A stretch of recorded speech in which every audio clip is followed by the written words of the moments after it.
Yes, well, the highlight of this evening's reading is a new book. In Australia, there seem to be a lot of books published, but not many of them bought, if you know what I mean. The average, in the 1980s, the average sale of a single book by a single poet in Australia was 300. That's its whole, yeah. And I was very, very thrilled once when I sold 500. So novelists and that would be would consider it a failure, wouldn't they? But we think it's quite heroic if we sell a few. So tonight we're going to launch Andy Jackson's new book. It's Immune Systems, which gives you a clue as to its contents. Yes. I've written a short speech somewhere. I'm not used to writing speeches. I normally stand up and talk, but then I go on for hours. While we go to sleep. We're here to launch Andy Jackson's latest poetry collection, Immune Systems, published by the boutique publishing company Transit Lounge. This is Andy's third collection as far as I... Third official. Third official. There was a small chapbook in the middle. Yeah, a few other little bits and pieces, but yes. Really? Right.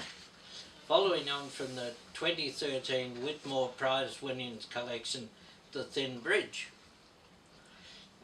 That collection has two of my favourite contemporary Australian poems, Elephant and, I've got here Getting to Know You, but that's wrong. What's the bathroom poem? I remember we met.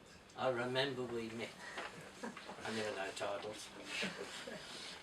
Now this collection adds weight to my conviction that Andy Jackson is one of Australia's most talented contemporary poets. Way back in the last century, Ezra Pound said, "Only emotion endures," and that's the theme of today's sermon. Only emotion endures. Immune Systems presents a sensitive investigation into medical tourism in India. You have read about it in newspapers and journals, you've seen about it on television and current affairs programs, but this collection adds heart to the journalistic information. These immune system poems describe what Indian life is like at street level, but they also go deeper than this. They often present the experience through the eyes of an international patient. I was going to say poet, but some of them can be both. Yeah. And when I say present, I mean through imagery of the five senses. I'm not at all sure Andy went through all these experiences, but these poems are incredibly credible. Enough to occasionally bring a tear to this reader's eyes, which reminds me of an old saying about the best of writing. No tears in the writer, no tears in the reader. It's a wonderful saying that is fully illustrative of one of Immune System's greatest strengths. To illustrate, I quote some sections, some verses from one of the most powerful poems in the collection, Whatever Exists in the Universe. You'd be surprised to know it's one of the longest poems in the book too. The title like that, it's likely to be. For those of you that have your hymnals, it's on page 30.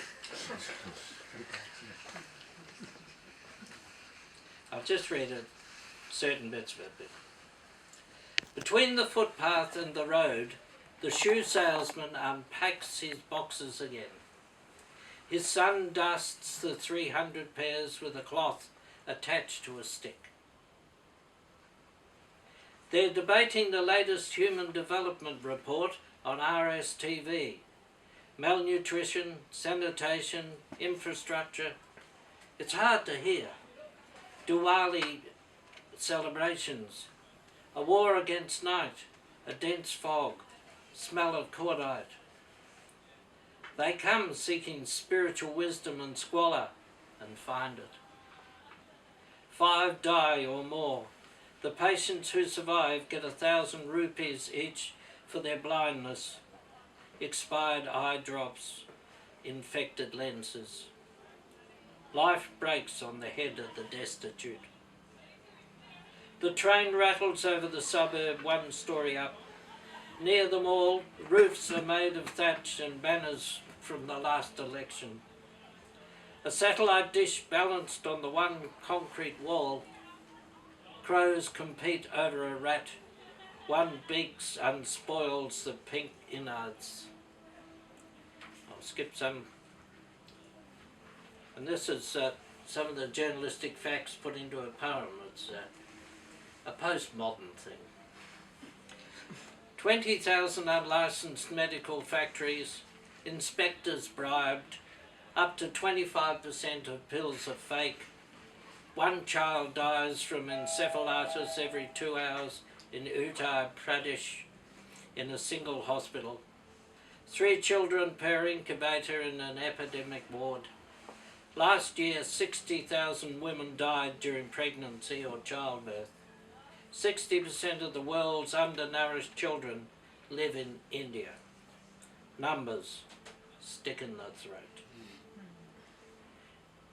And here's a bit of copy that he's got from somewhere.